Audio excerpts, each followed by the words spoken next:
Johnny Depp notices a lonely girl buying diapers in Walmart. When he decides to follow her home to make sure she gets home safely, he uncovers the heartbreaking truth behind this young girl. Why was this girl shopping for diapers all alone? And what would Johnny Depp discover? Watch until the end to find out what happened. You don't want to miss this one.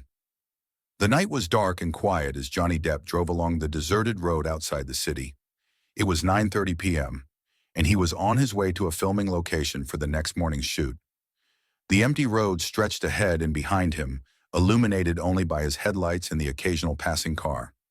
Suddenly, without warning, the handbrake warning light illuminated on his dashboard. Johnny frowned, his brow furrowing in concern. He pressed down on the accelerator, but to his dismay, the car began to lose power. Though it continued to drift, Johnny skillfully maneuvered the vehicle to the shoulder of the road before it finally came to a complete stop. Johnny sighed, running a hand through his hair as he assessed the situation. He switched on the hazard lights, their blinking glow piercing through the darkness, a silent call for help in the night. Determined to get moving again, he turned the key in the ignition, but the engine sputtered weakly before falling silent. Undeterred, he tried again, shifting through the gears in hopes of finding a spark of life, but the car remained unresponsive. Vexation crept in as he leaned back against the seat, pondering his next move. Stepping out of the car, Johnny was immediately enveloped by the cool night air. He shivered slightly, zipping up his jacket as he began to methodically check each component of the vehicle. First, he examined the wheels, running his hands over the tires to check for any obvious issues. Finding nothing amiss, he moved on to the handbrake mechanism, inspecting it carefully for any signs of malfunction. Finally, Johnny lifted the hood of the car, peering into the engine compartment. The temperature gauge read normal, and nothing appeared obviously wrong. This only deepened his confusion about the warning light and the sudden power loss. He closed the hood with a soft thud, feeling a growing sense of frustration. Back in the driver's seat, Johnny reached for his phone.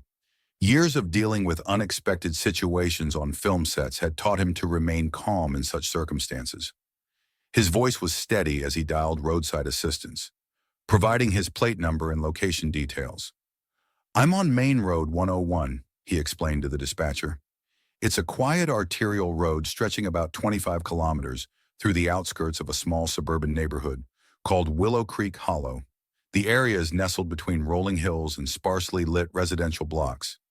I'm approximately 10 kilometers south of the nearest gas station and about 5 kilometers from the next turnoff.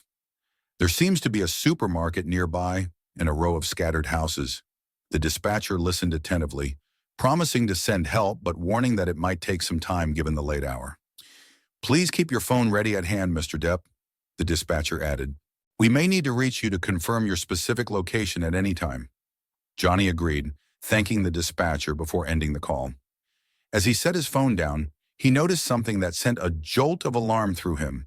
His battery was critically low, now below 5%.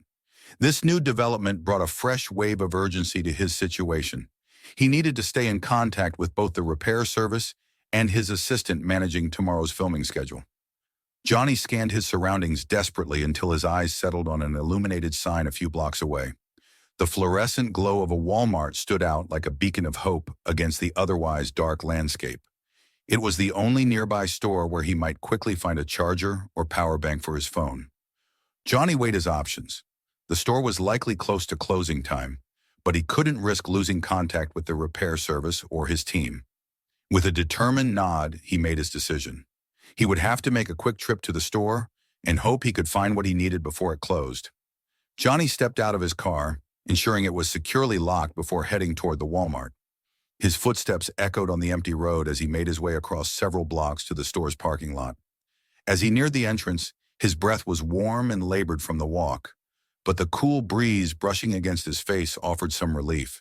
The store's exterior stretched out before him, a vast retail space that appeared largely deserted, with most of the overhead lights dimmed in preparation for closing time. By the time he reached the entrance, Johnny noticed that most of the doors were already locked. Only one side of the automatic doors remained operational, sliding open with a soft hiss as he approached. The store's interior felt eerily quiet, a stark contrast to its usual daytime bustle. Inside, Johnny's eyes darted around the dimly lit store, scanning for any sign of staff. The atmosphere was eerily quiet, with not a single customer in sight. At the front register, he finally spotted a young woman engrossed in counting the day's cash. Her name tag read Maria, but she seemed too focused on her task to notice his presence. Johnny stepped up to the counter and cleared his throat softly to catch her attention. "Excuse me," he said politely, his voice cutting through the silence. "Could you point me to the electronics section?" Maria continued counting, barely glancing up as she vaguely pointed toward the back of the store. "Electronics is that way," she muttered, her tone clipped and disinterested. "Store's closing in 15 minutes, just so you know." It was clear from her curt response that she didn't recognize him in his casual clothes and character-specific highlighted hair. Johnny nodded his thanks, not bothered by the lack of recognition. He was more concerned with finding a charger, or better, power bank, before the store closed. As he made his way toward the electronics section, a movement caught his eye near the personal care aisle. Johnny paused, his brow furrowing as he tried to make sense of what he was seeing. A small figure stood alone in the aisle, a girl who couldn't have been more than 4 or 5 years old. She was wearing only a white tank top and underwear, her small form looking incredibly vulnerable under the harsh, fluorescent lights. Johnny felt an immediate surge of concern for the child. His eyes darted around, searching for any sign of a parent or guardian, but the surrounding aisles were empty. He found himself torn between his urgent need for a power bank and his growing worry for this lone child. For a moment, Johnny stood frozen, unsure of how to proceed. The girl hadn't noticed him yet, seemingly engrossed in examining something on one of the shelves. He knew he needed to act quickly, both to help the child and to secure a charger before the store closed. With a deep breath, Johnny made his decision. He would quickly check on the girl and then find a charger. Surely, he thought, there must be a reasonable explanation for her presence here alone. Johnny moved cautiously toward the young girl, his footsteps deliberately soft to avoid startling her. The harsh fluorescent lights flickered faintly, casting long, jagged shadows that seemed to exaggerate the frailty of her small frame. Dressed in nothing but a white tank top and underwear, she looked impossibly vulnerable. Her bare arms crossed tightly over her chest, as though trying to shield herself from the cold or the world around her. He crouched a few feet away, lowering himself to her level. "Hey there," he began softly, his voice calm and gentle, like trying to coax a frightened animal. "Are you okay? Where are your parents?" The girl turned her head slowly, her wide eyes meeting his. They shone with an unsettling mix of curiosity and mistrust, her lips pressing into a tight, thin line, as if weighing whether she could trust him. She didn't speak, but her gaze lingered, studying him as though trying to decide whether he was friend or foe. Johnny hesitated, unsure of how to proceed without scaring her. Before he could say more, a faint vibration in his pocket broke the moment. He reached for his phone instinctively, only to feel his stomach drop as the screen flickered and went dark. The battery had finally given out, severing his last connection to the repair service. The urgency of his situation hit him like a wave. He was faced with a cruel choice: stay with the child, who clearly needed help, or leave her briefly to find a power bank so he could continue contacting assistance. His chest tightened as he debated internally, guilt already creeping in at the mere thought of walking away, even for a moment. "Listen," he said gently, his tone reassuring yet tinged with urgency. "I need to grab something really quick, but I promise I'll be right back. Can you stay right here for me? I'm going to find someone to help you. Okay?" The girl blinked at him, her expression unreadable. After a long pause, she gave a small, almost imperceptible nod. Her silence unnerved him, but Johnny forced a smile, hoping to project confidence he didn't entirely feel. "I'll be back soon," he promised again, before rising to his feet and stepping away. His legs felt heavy with reluctance as he left her behind. As he crossed the store, Johnny's eyes swept the aisles, searching desperately for a store employee. The rows of neatly stocked shelves seemed endless, their silence oppressive, until finally, near the middle of the store, he spotted someone kneeling in an aisle, their hands busy organizing inventory. "Excuse me," Johnny called out, his voice steady but firm. The worker turned, a young man in his early 20s, his apron slightly askew. He glanced up startled, then quickly stood when he saw a customer was addressing him. "There's a little girl in the personal care section," Johnny explained without preamble. She's alone, wearing just a tank top and underwear. She needs help. The worker's brow furrowed, and he muttered something under his breath that sounded like, "That little thief again." Johnny's expression hardened. "What do you mean by that?" The man's face flushed as he realized who he was speaking to. His jaw slackened, and his eyes widened with recognition. "Wait, are you? Oh my God, you're Johnny Depp," he stammered, his inventory forgotten as he gawked. "Yes," Johnny said, his tone even but impatient. "But right now I'm more concerned about that little girl. Can you help her?" The worker snapped out of his daze and scrambled to his feet. "Yes, of course, Mr. Depp. I'll handle it right away. We've, er, we've seen her around here before." Johnny's frown deepened. "Seen her before? Hasn't anyone done anything to help her?" The worker, whose name tag read Mark, looked sheepish, avoiding eye contact. "She comes and goes. We've tried to ask her questions, but she always runs off before we can figure anything out." Johnny clenched his fists, frustration bubbling under his calm exterior. "I need to find a power bank urgently," he said after a beat, his voice tight. "Can you promise me you'll take care of her?" Mark nodded quickly, his earlier awkwardness replaced by determination. "Absolutely, Mr. Depp. I'll make sure she's okay."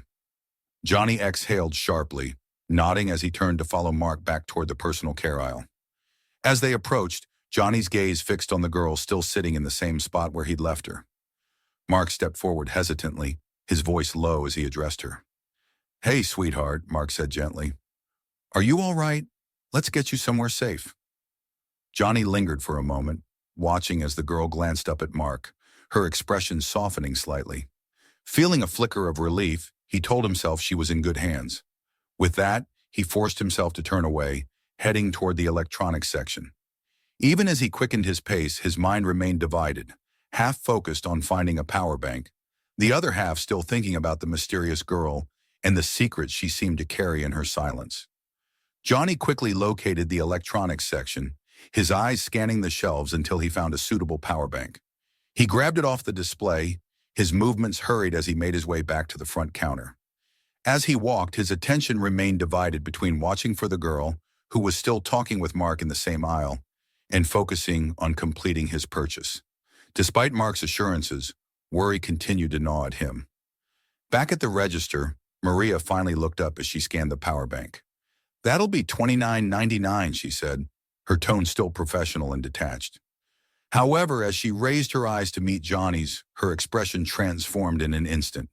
The professional detachment melted away, replaced by wide-eyed recognition and excitement. "Oh my God," Maria gasped, her hand flying to her mouth. "You're Johnny Depp. I'm so sorry I didn't recognize you earlier. I've been on my feet for hours and I was just so focused on closing up." She trailed off, her cheeks flushing with embarrassment. Johnny offered her a kind smile, understanding her situation. "No need to apologize," he said warmly. "I completely understand. Long shifts can be exhausting." Maria's embarrassment quickly gave way to enthusiasm. "Would it be okay if I got a photo with you?" she asked, her voice bubbling with excitement. "I promise I won't post it on social media or anything. It would just be for me." Johnny paused mid-conversation, a nagging sense of unease pulling his eyes back toward the spot where he had last seen the young girl in the personal care section. To his relief, she was no longer there. A thought crossed his mind as he assumed Mark had already escorted her somewhere safe. However, as he looked at another aisle at the further side of the store, a jarring sight made him pause. The girl had reappeared, but she was now alone in the baby care section, her small figure almost hidden among the towering shelves of brightly colored packaging. Johnny's brow furrowed as he tried to find Mark. He was nowhere nearby. He watched the girl's movements, methodical, deliberate, and far too practiced for a child her age.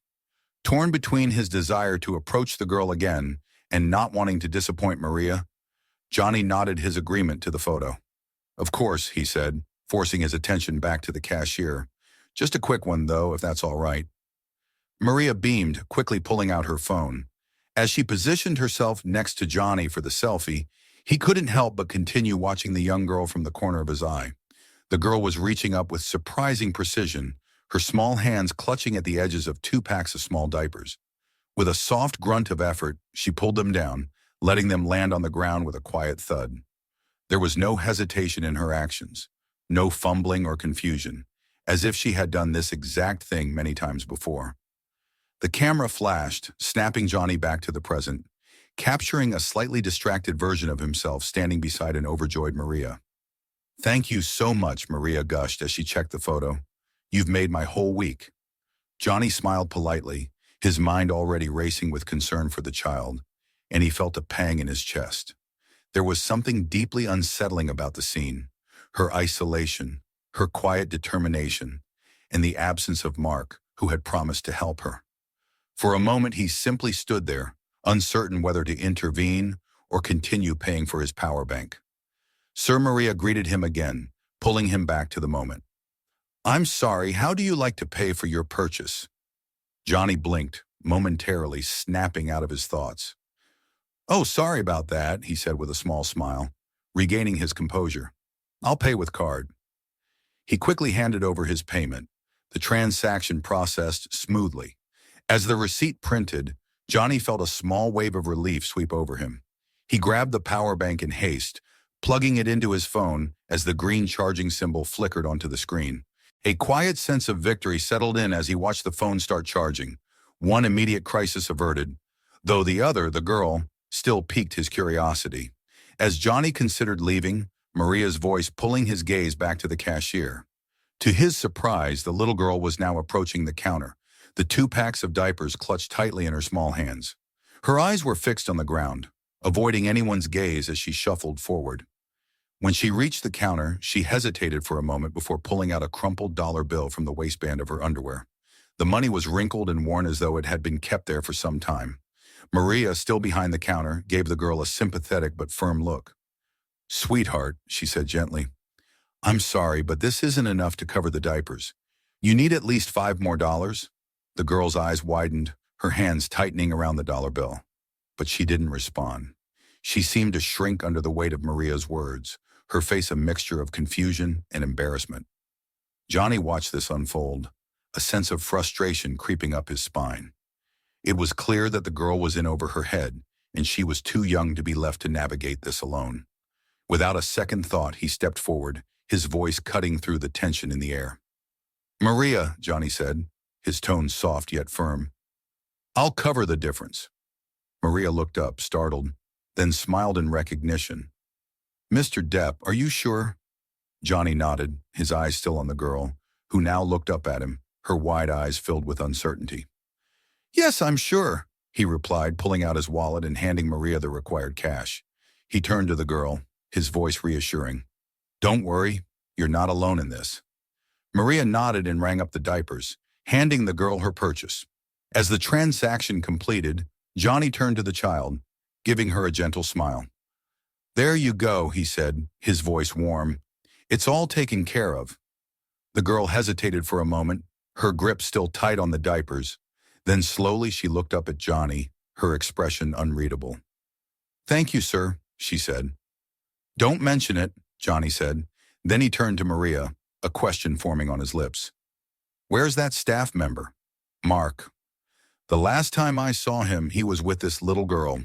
Maria's enthusiasm dimmed slightly, clearly not wanting to get pulled into the situation.